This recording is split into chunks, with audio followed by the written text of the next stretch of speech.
Mas eu queria te perguntar em relação a esse encontro com a sua própria história, né? Esse encontro que você tem a partir da entrada ali na universidade, você já contou um pouco aqui pra gente, e começa uma conversa ali com a memória, né? De puxar. Você acha que o Brasil precisa fazer isso também? Você acha que o Brasil está bem resolvido em relação à sua história, ou você acha que seria saudável para a gente, como povo, também fazer, né, esse mergulho no passado para, né, fazer um acerto de contas, ver o que está certo, o que está errado e fazer realmente um resgate da memória?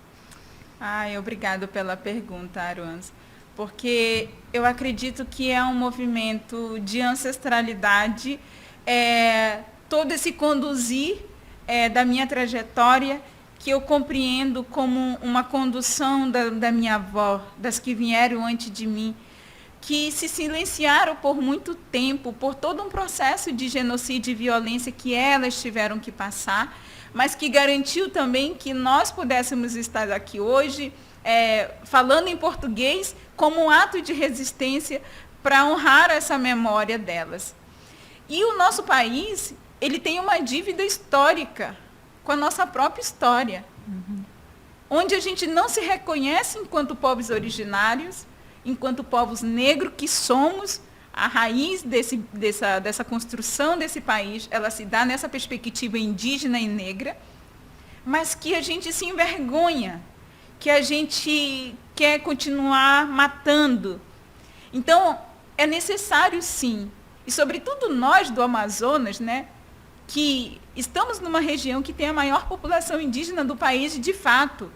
E quando você anda em Manaus, eu me reconheço em cada rosto, mesmo que as pessoas se envergonham de ser indígena.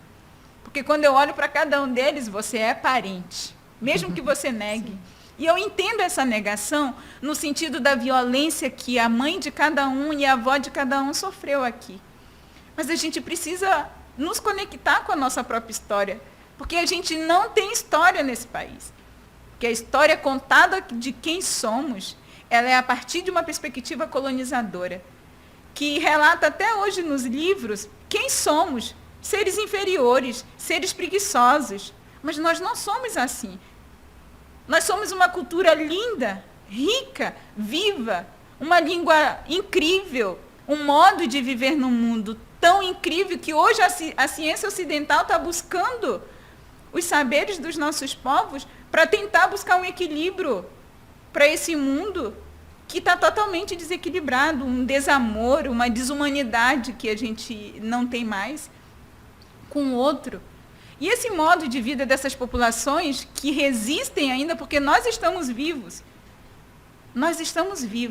é necessário, sim, a gente olhar para trás, fazer uma caminhada de acessar a memória dos nossos e ressignificar as histórias das nossas avós, trazer.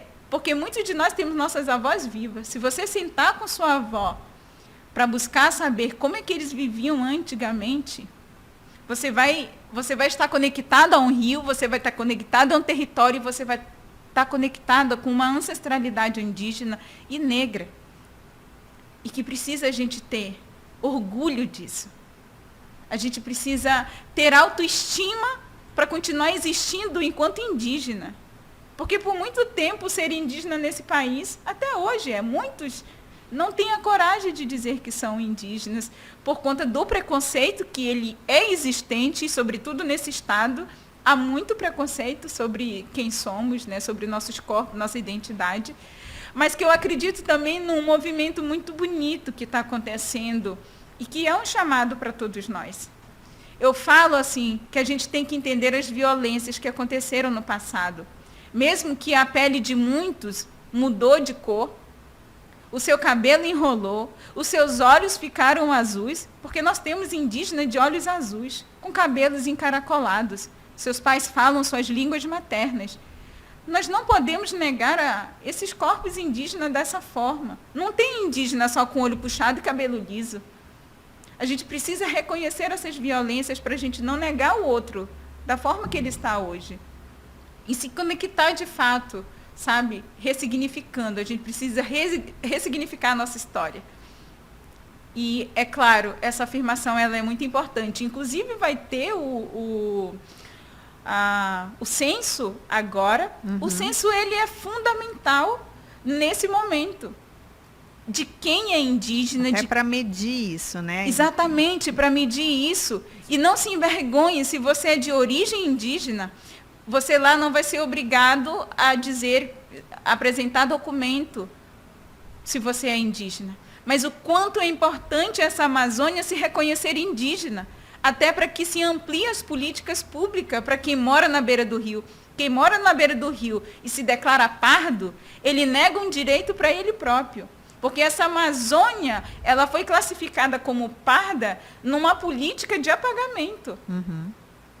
Aí está os negros, aí está o indígena nessa classificação parda, que é um projeto colonizador de apagamento, de continuar matando a nossa existência.